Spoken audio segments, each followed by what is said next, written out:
Ma'am Fleurs! Support po natin, Ma'am Fleurs. Ma'am Fleurs, Pakisuportahan po si Ma'am Fleurs.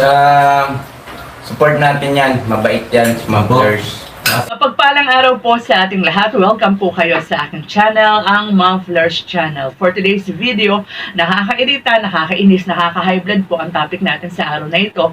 Pero hindi po pwedeng hindi natin sagutin si Jonathan. Kasi po, hindi deserve ni ka-business yung mga pinagsasabi nitong si Jonathan.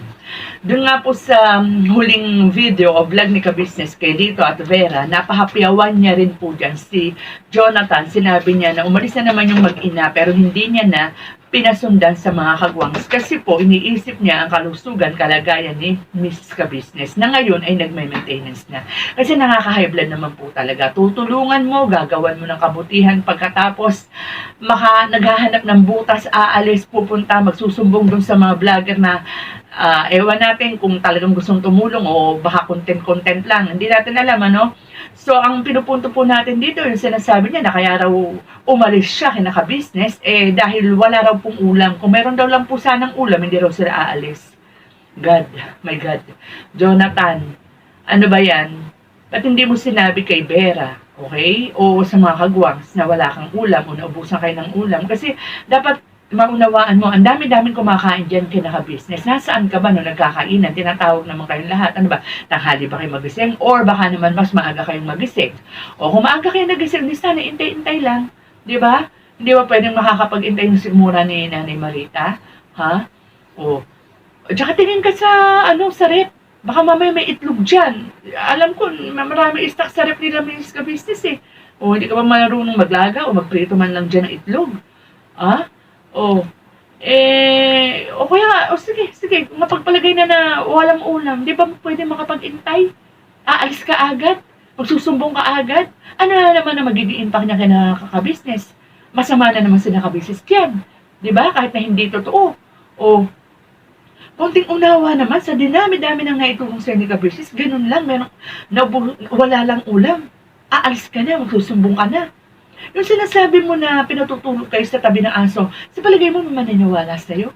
Kung yung ginagawang ka na nakabutihan ni ka-business, kung ano-ano pa yung sinasabi mo yan pa, ganyan pa, patutulugin ka sa tabi ng aso, of course, hindi gagawin ni ka-business yan.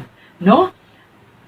Alam ko, walang natutulog sa kwarto ni ka-business May mga kwarto siya dyan di ba?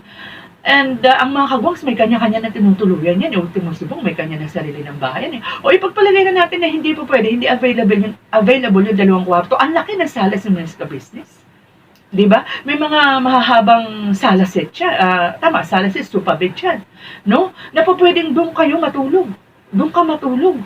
Diba? Para-paraan yan, Jonathan, kung talagang gusto mo. Diba? Kung gusto, maraming paraan. Kung ayaw, maraming dahilan. Ang lakas ng loob mo. Kasi meron kang tinatakbuhan, tatlo-tatlo pa, di ba? So, hindi mo deserve to ka-business. So, tama na. Pakinggan mo na yung mga sinasabi ng mga totoong nagmamalasakit sa'yo.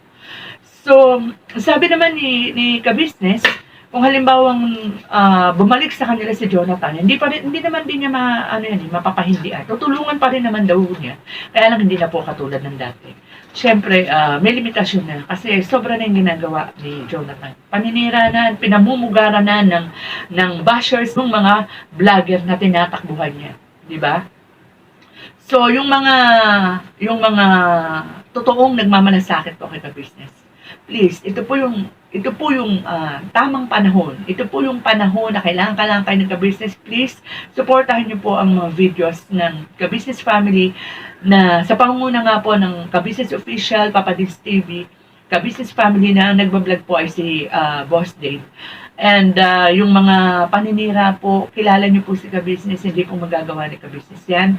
And of course, si Boss Wakiwak, meron pa rin binanggit yan doon sa video ni Anime Reactor, meron siyang comment dyan na meron po siyang napag-alaman dyan kay Jonathan na hinihintay niya lang po ang approval ni ka-business kung ito ay ipapublic.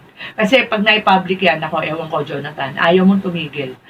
So, Pakisuportahan din po, no, mga ka-business, ang mga kasamahan kong reactor na totoong mga nagmamalasakit kay ka-business. At saka sabing kami pong mga reactors ni ka-business ay nag-aaway-away. Wala pong katotohanan yan. Hindi po kami nag-aaway-away. Kami po ay kung todo nakasuporta po kay ka-business family, and Papa Diski. So, pakisuportahan po ang aking mga kasamang reactor.